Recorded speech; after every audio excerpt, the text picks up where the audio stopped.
चित्रकूट से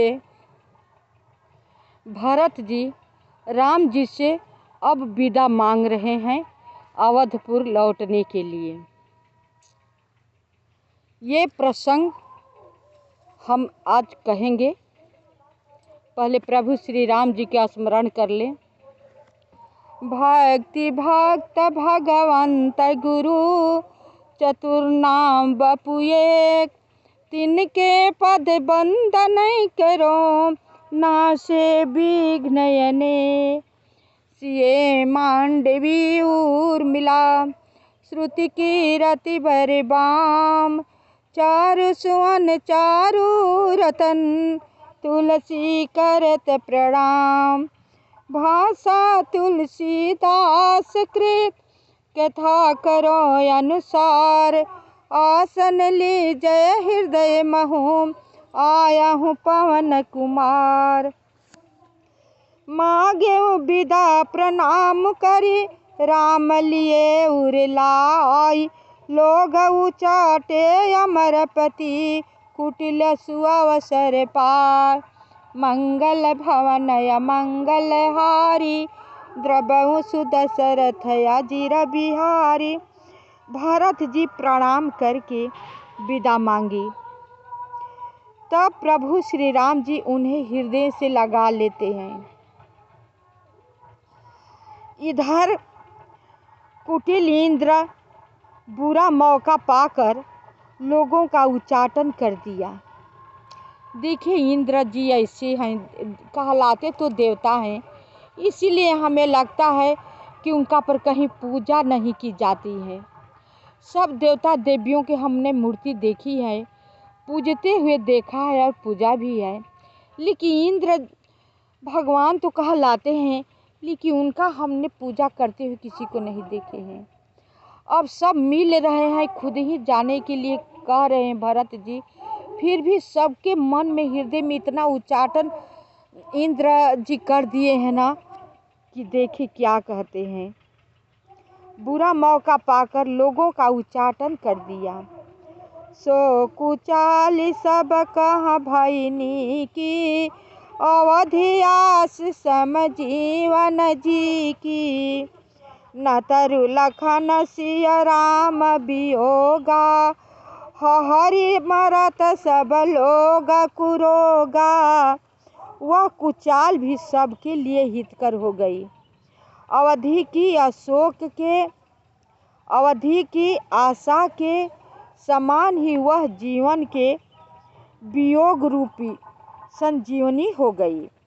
नहीं तो उच्चाटन न होता तो लक्ष्मण जी, सीता जी और श्री प्रभु रामचंद्र जी वियोग रूपी बुरे रोग से सब लोग घबराकर हाय हाय करके मर ही जाते।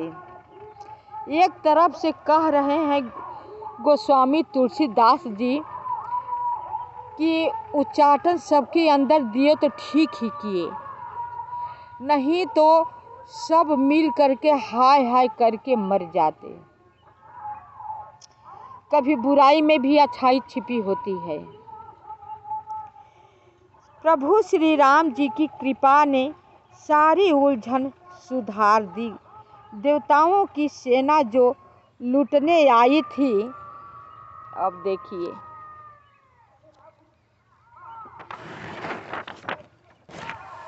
वही गुणदायक हितकारी और रक्षक बन गई।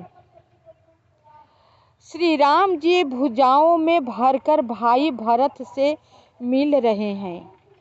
प्रभु श्री राम जी के प्रेम का वह रस आनंद कहते नहीं बनता। तन मन और वचन तीनों में प्रेम उमड़ पड़ा।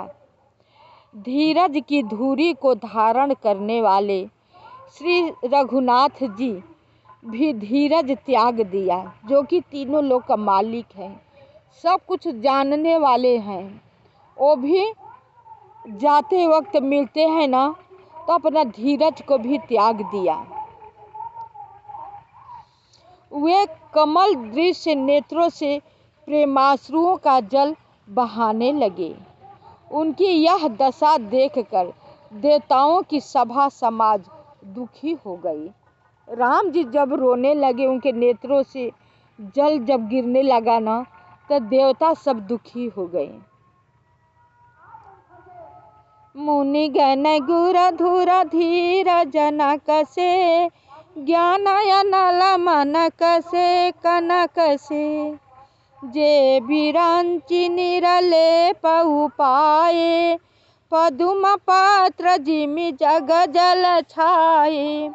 मुनि गण गुरु वशिष्ठ जी और जनक जी सरीखे धीर धुरंधर, जो अपने मनों को ज्ञान रूपी अग्नि में सोने के समान कस चुके थे, जिनको ब्रह्मा जी ने निर्लेप ही रचा, और जो जगत रूपी जल में कमल के पत्ते की तरह ही जगत में रहते हुए भी जगत से अनासक्त पैदा हुए, तेउ बिलो की रघुबर भरता, प्रीति अनुपय पार, भय मगन मन तन बचना, सहित विराग विचार।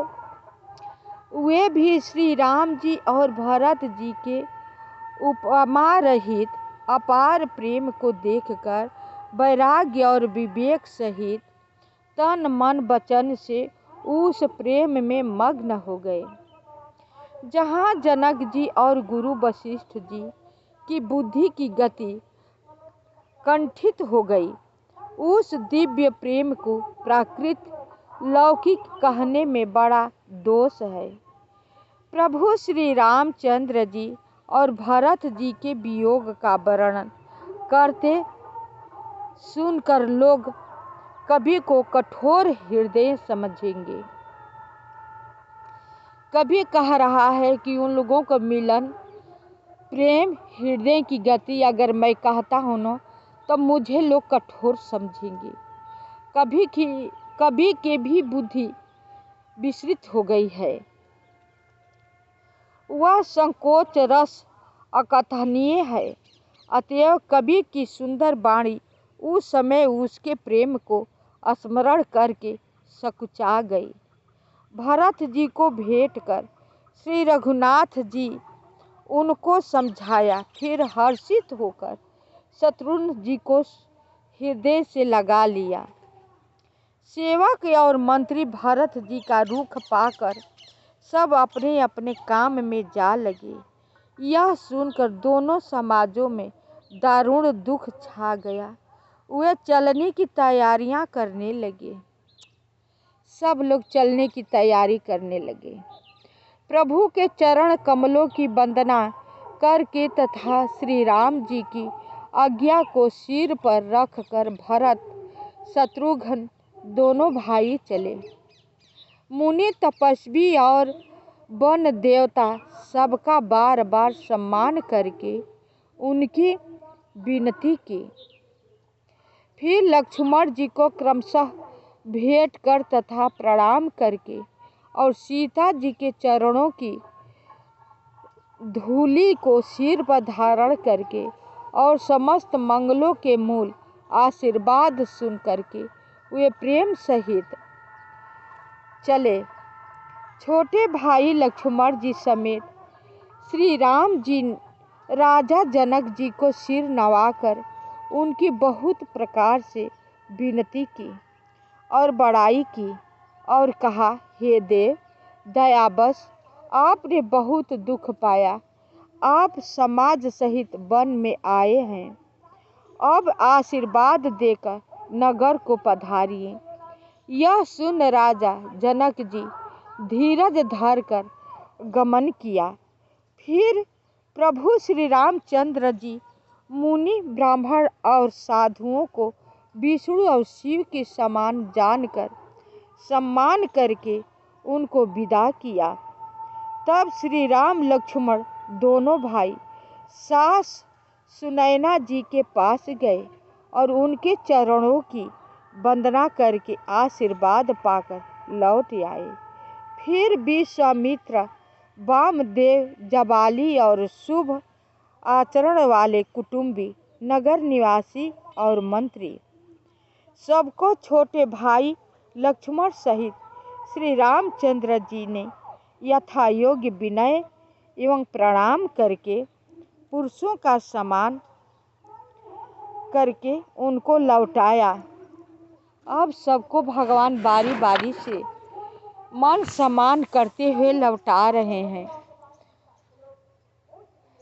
भरत मातु पद बंदी प्रभु सुचि स्नेह मिली भेंट, विदा किन्हीं सज पालकी सकुच सोच सब भेंट। भरत की माता कैकेयी के चरणों की वंदना करके प्रभु श्री रामचंद्र जी पवित्र निश्चल प्रेम के साथ उनसे मिल भेंट कर तथा उनके सारे संकोच और सोच को मिटाकर पालकी सजाकर उनको विदा किया। प्रभु जी तो जानते ही हैं कि निश्चल स्वभाव की है। बहुत प्रेम से कैकेयी से मिले प्रभु श्री राम जी और उनकी पालकी सजा करके उन्हें बिठाया और मिले।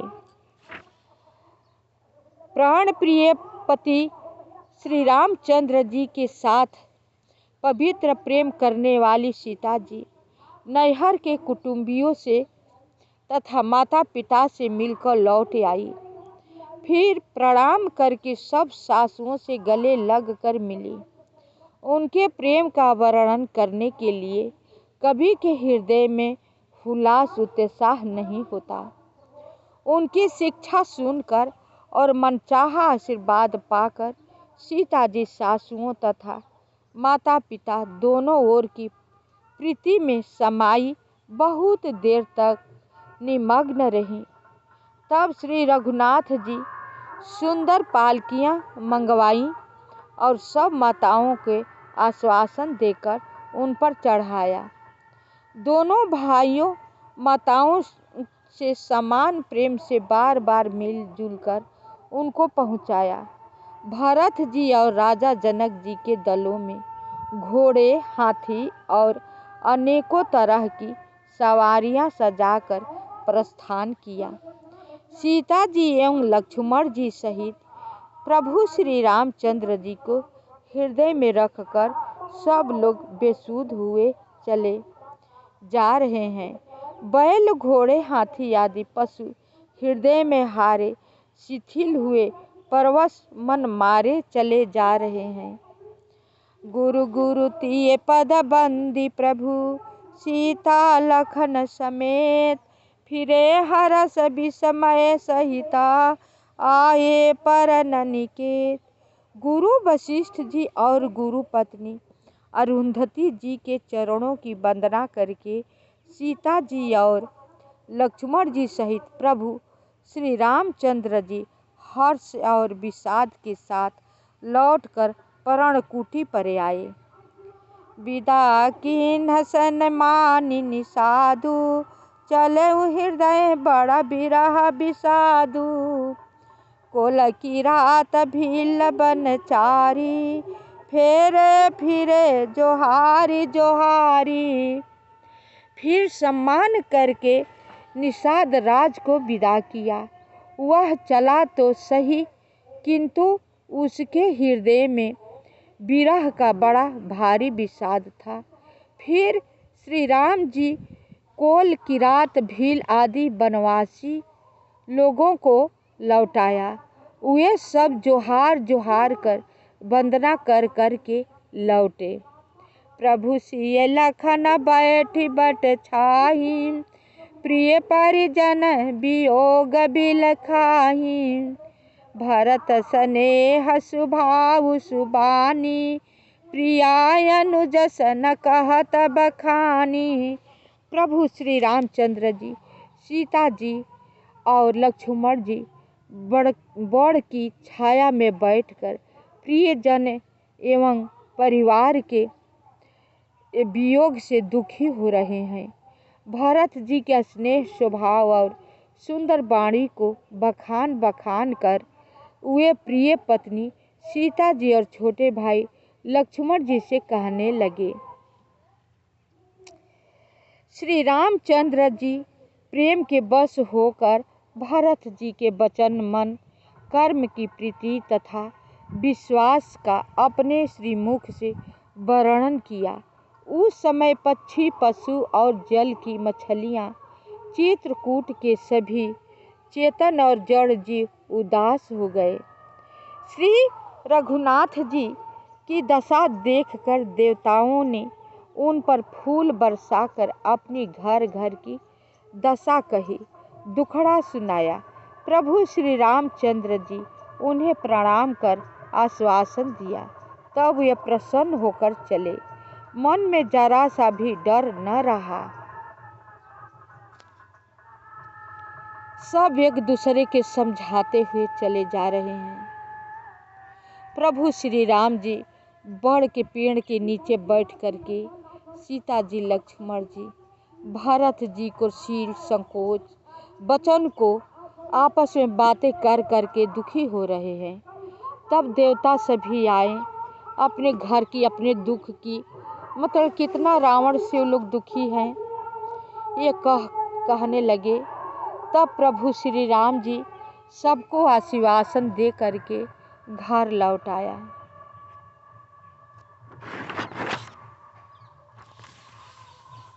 सई उतरी गोमती नहाए, चौथे दिवस अवधपुर आए।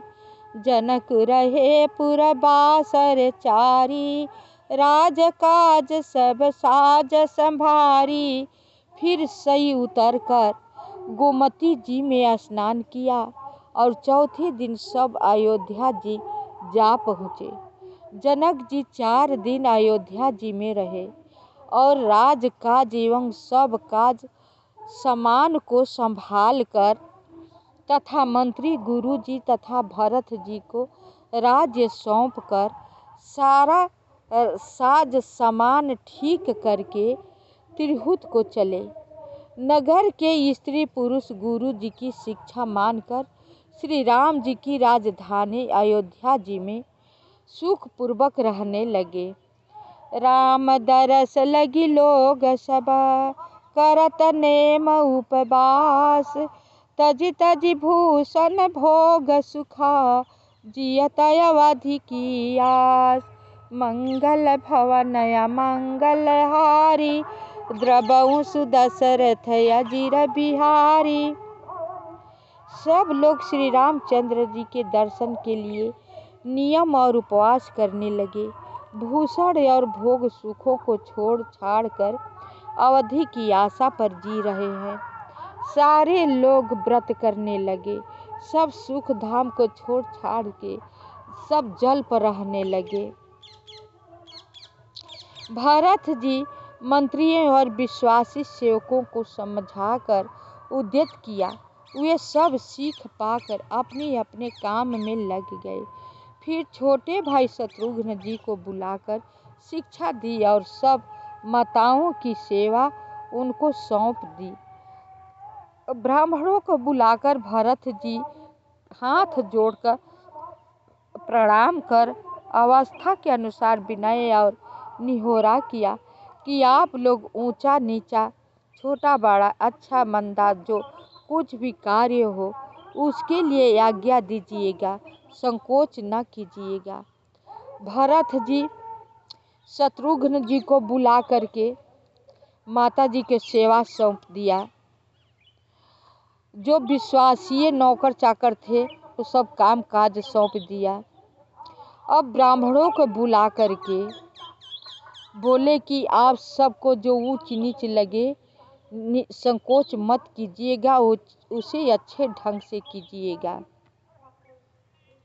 भरत जी फिर परिवार के लोगों को, नगर नागरिकों को तथा अन्य प्रजा को बुलाकर उनका समाधान करके उनको सुख पूर्वक बसाया।